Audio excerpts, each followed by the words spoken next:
Hi, everybody. We are going to do BB12, which is using the discriminant. The discriminant is part of the quadratic formula that will tell you a lot about the equation that you're looking at. So let's get started. Let's take a look and see what kind of questions they're going to ask us. I didn't preview it, but I am going to go through quite a bit of stuff about the discriminant.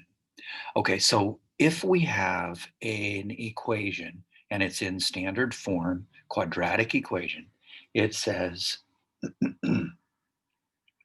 of course, most of you already know this, ax squared plus bx plus c equals 0. We know that the solutions are given by the quadratic formula. X is equal to negative b plus or minus the square root of b squared minus 4ac all over 2a. But what tells us a lot about this equation is this part under the radical, this b squared minus 4ac. This part of the quadratic formula tells us how many solutions we have.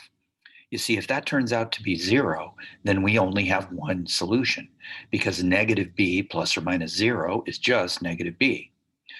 If that value ends up being positive, we end up with two solutions, two real solutions. If that value ends up being negative, we end up with a negative square root.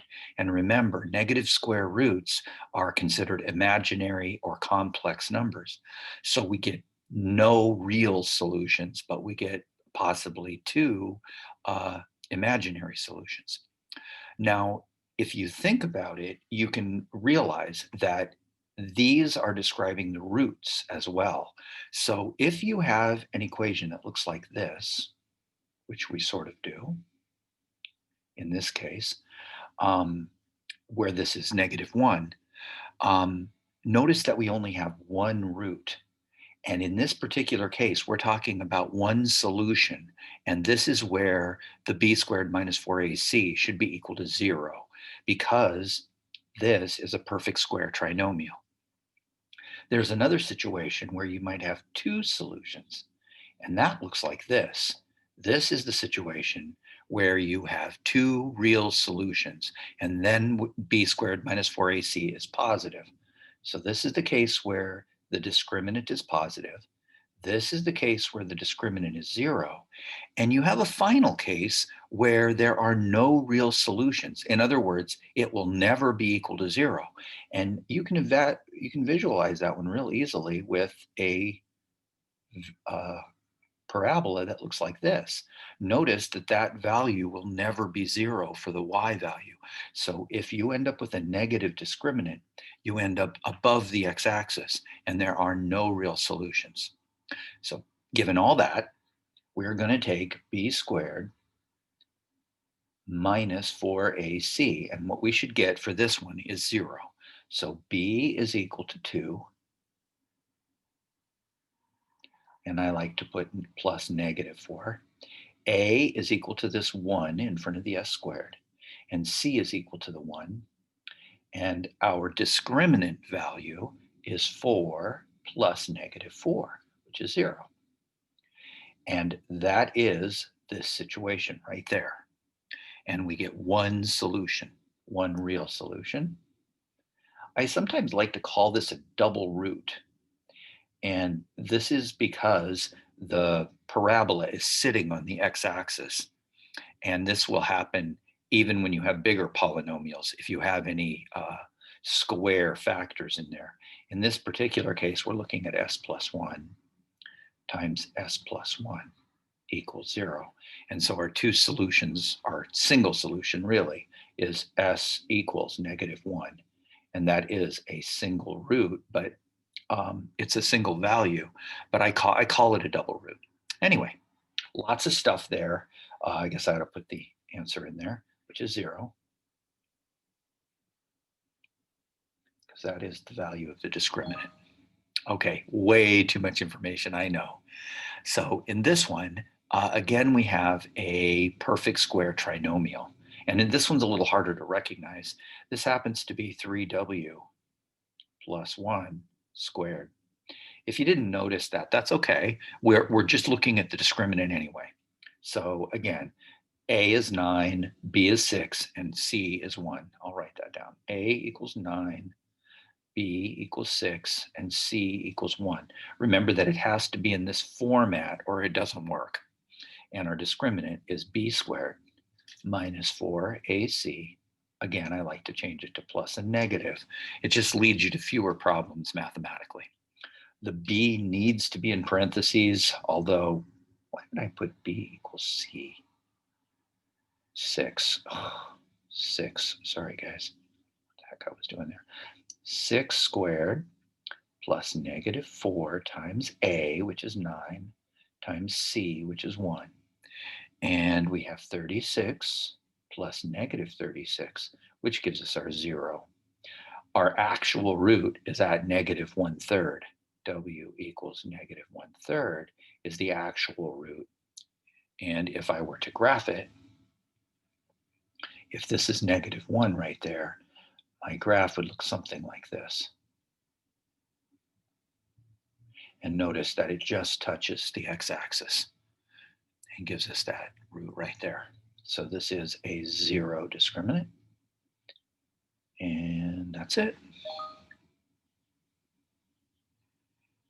Okay, now this one is not a perfect square trinomial, so we're going to possibly have 2 solutions or no solutions at all. I strongly suspect that we're going to have 2 real solutions, but let's go ahead and take a look. We've got A is 2, B is 9, and C is 8. And we're looking at B squared minus 4AC. Remember, this is our discriminant. And you'll notice that I like to write my this algebraic expression rather than an equation. You could call it D or something, but I think it's better to just write it out like this without an equation, because we're not really solving anything. We're evaluating an expression here.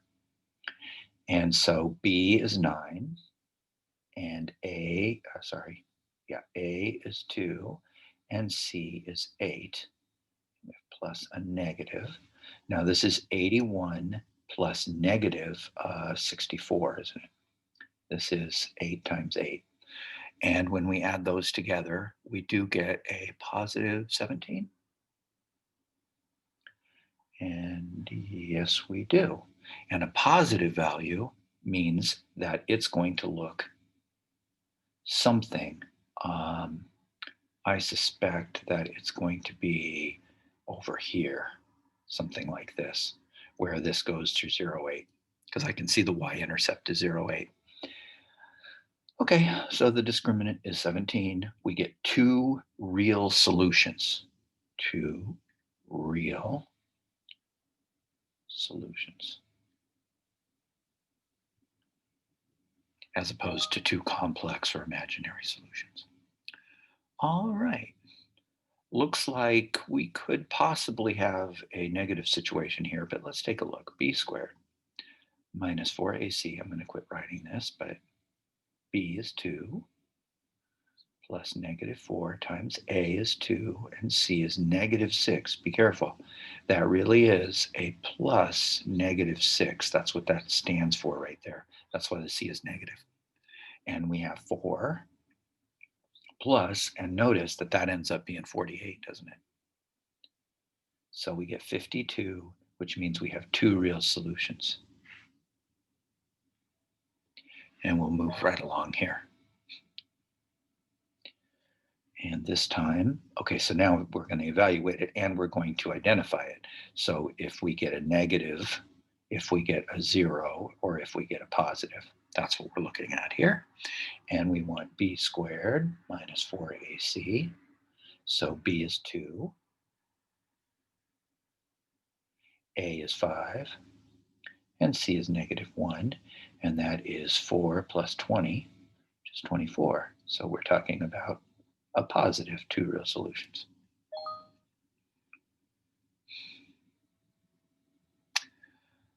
How many solutions does it have? Looks to me like this is a perfect square trinomial, and it's going to have 1 real solution, but we'll go ahead and substitute it in and show you. 4ac. B is 8. A is 2. And C is 8. And we do have 64 plus negative 64, which is 0. And we get one real solution. It happens to be negative 2. So if I were to graph it, it would look like this, wouldn't it? It's always good to think about this in terms of all the connections. It just makes it better. Okay, let's see what we got here. All right, this one is definitely going to be no real solutions, I think. So yeah, it's definitely going to be no real solutions, which means that we're going to get a negative discriminant. We get b squared minus 4ac, and b is negative 2. Be careful, put it inside parentheses, plus the negative 4 times a times c. And it looks like we're taking it 72 times negative 4, which is negative 288, I believe. And this is positive 4, and we get negative 284 for our discriminant. Since this is a negative value, we get no real solutions. We have two complex solutions. What ends up happening is this graph ends up being somewhere up here, possibly over here in the first quadrant, but it's going to be above the x-axis, and there's going to be no real solutions. Just double check my multiplication here. Yeah, that's going to be negative 288, so no real solutions. Okay, looks like we're gonna have two real solutions this time, but let's take a look. B squared minus 4ac. You should get good at this, by the way. That's going to be 9 squared. And we have plus a negative 4 times 2 times the negative 8. That's going to be our 64 over here and 81. And when we add those together, we get 145, I believe. And that is a positive value, so we get two real solutions. I'm finally moving along here. It will go a little faster. So we've got b squared minus 4ac, and it looks like we have a 5 for b. A is 2, and c is negative 2. There is 16 plus 25, and that looks like we have 41, 41, yeah, which is a positive, so we get two real solutions. Okay, guys, hopefully you're getting these. Oh, now be careful. B is 0. A lot of people are going to mess this up because they think that that second number is always B. But remember that we're really looking at 5z squared plus 0z minus 8 equals 0. And remember, that's really a plus and negative 8, which is why the C is negative. So now we've got A is 5, B is 0, and C is negative 8. So just need to be a little bit careful, okay? And we're looking at b squared minus 4ac. This, of course, is going to be positive because we get 0 squared plus negative 4 times 5 times negative 8, which is 160. And that is a positive value, so we get two real solutions. And we can see, in fact, you should be able to solve this in your head. And it's not that difficult. Just think about it. All I have to do is get the z by itself. To do that, I have to undo this minus 8. So I'm going to add 8 to both sides. So add 8 in your head. The 8's gone. Divide by 5, and then take the square root. So what you're looking at is the square root of 8 over 5. And don't forget the plus or minus on it. Now, that radical does go all the way down like this. Now, the problem is that that is not going to be one of the answers in a, like if you were to look up the answer, there's two problems with this. One, the radical 8 is not reduced, you see, because that's 4 times 2. So you have to reduce the radical, and you have to rationalize the denominator. You're not allowed to have a denominator with a radical in it. So this thing is the same I know I'm doing too much, but here you go. Z equals plus or minus the square root of 8, that 8 is in the top, and the square root of 5 is in the denominator. Now there's two things that are going to happen. One, I'm going to multiply by what's called the conjugate of the radical 5, and that is the square root of 5. And there's a really cool reason why we have to do that. And it has to do with the fact that dividing by an irrational number is horrible. And I go through a whole lesson on that. Now, the other thing you have to do is you have to realize that the square root of 8 is really the square root of 4 times the square root of 2, which is 2 root 2. This is one of those ones you want to memorize. So you end up with Z equals, let me just get rid of this for a second here. I'll just write it right here. I know, you probably aren't interested, but I like them anyway. So this is 2 root 2 right here. And when I multiply this by root 5, I get 2 root 10 over 5. And it's plus or minus. Now this is what your solution would look like. And it doesn't look a whole lot like that. And a lot of people are going to get this messed up. They're going to take their college entrance exams, they're going to take their SAT, and they're not going to reduce their radical, they're not going to rationalize their denominator, and they're going to think that they don't know what they're doing. It's just form, okay? So the 160 means we have two real solutions, and there they are. Way more information than you wanted. All right, same thing here, except this time it's going to give me a negative answer. Now, in this particular case, I can tell you what the answer is, and I'll just write the answer and try it yourself, plus or minus. It's actually 2 root 2 over 3. This is the actual solutions. Now, these are what we call complex or imaginary solutions. So I know for sure my discriminant is going to be negative. Anyway, here it is. We have 9t squared plus 0t plus 8 equals 0. And we're going to substitute in our a, b, and c. So we have 0 squared minus 4 times a times c. And of course, this is negative. And 4 times 72 again is negative 288. And that is no real solutions. I actually get two imaginary solutions. So there you have it.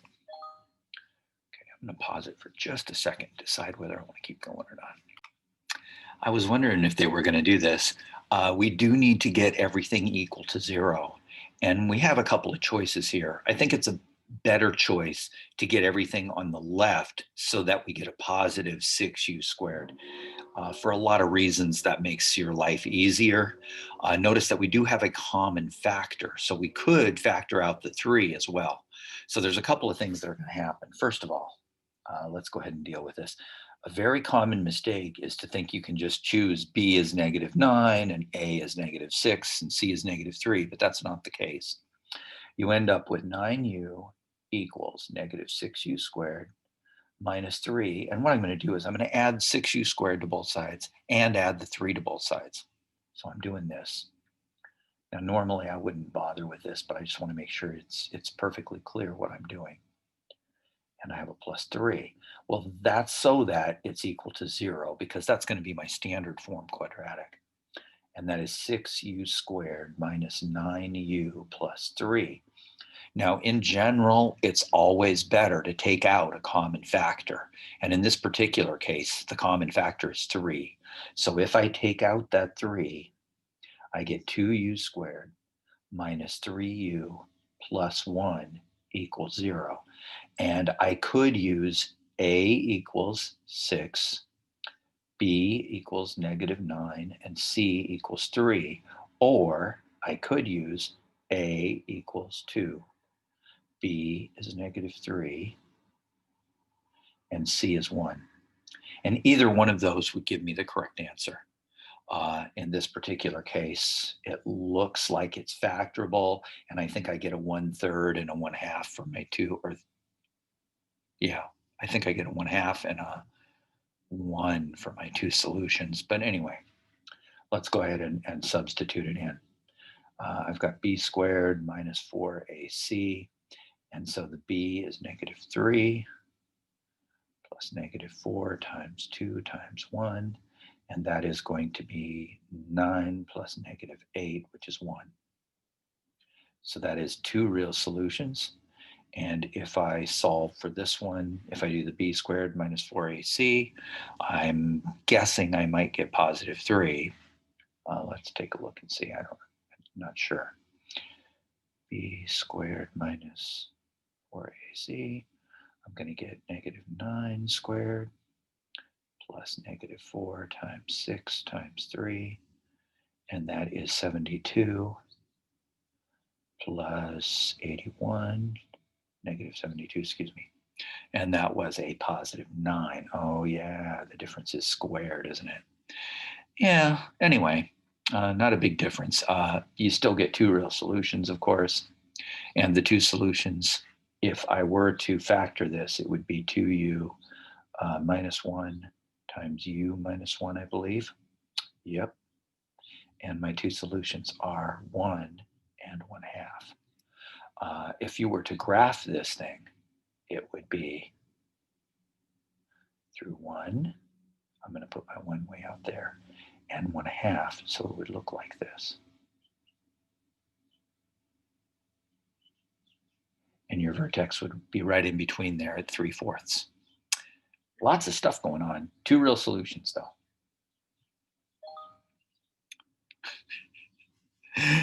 I know, way too much. Okay, so I want to see, can you solve this in your head? Because here's one of the reasons you want to be able to do this. The SAT is all about speed. And in this particular case, you get 9/2. I'm dividing by 2 on both sides. And then when you take the radical, you end up with a radical 2 in the denominator. And then you need to rationalize it. So you end up with 3√2/2. So my values are y equals plus or minus the square root, 3√2. That for a second. 3√2/2. These are the 2 solutions for this thing. Now they are 2 real solutions, but they're not especially nice. The problem is a lot of people are going to forget that they're looking for the discriminant, and they have to get it's equal to 0. So you got to remember you have to subtract the 9. And so we get 2y squared minus 9 equals 0. And if I were to factor this, it's really tricky to factor. So that's one of the reasons why it's so nice to use the discriminant and the quadratic formula. Okay, so A is 2, B is 0, and C is -9, isn't it? And we're looking at B squared plus -4 times A times C, and that is 72, I believe. And that is a +72, which has 2 real solutions.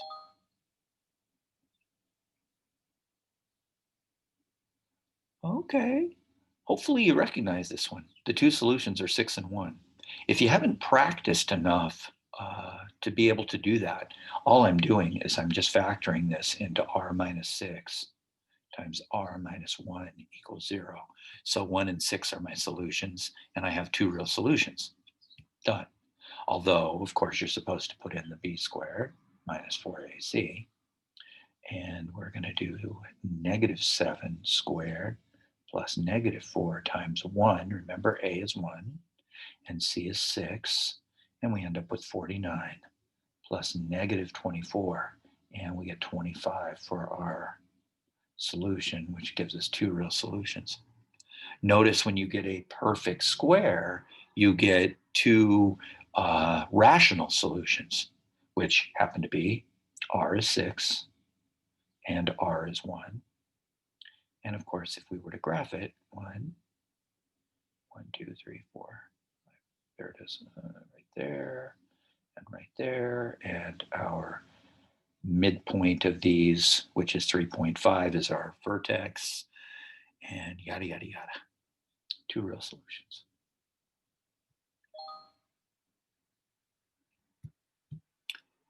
Okay, that's 30 minutes. I'm going to do one more, and I'm going to tell you immediately. Can you tell immediately how many solutions you have?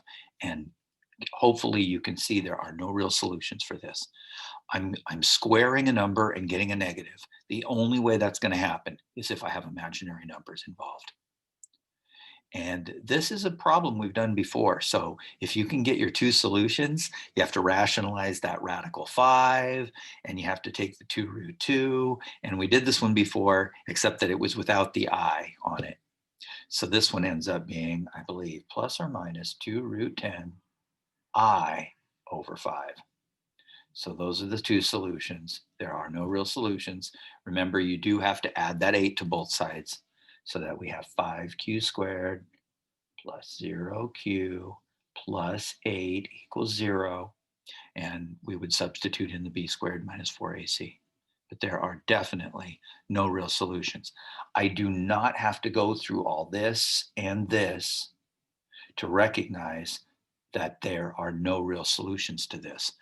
And that's where that speed on the SAT comes from, is that deep understanding of what's really happening. So I hope you guys will practice and get ready for your Algebra 2 because it's coming soon. Bye, everybody.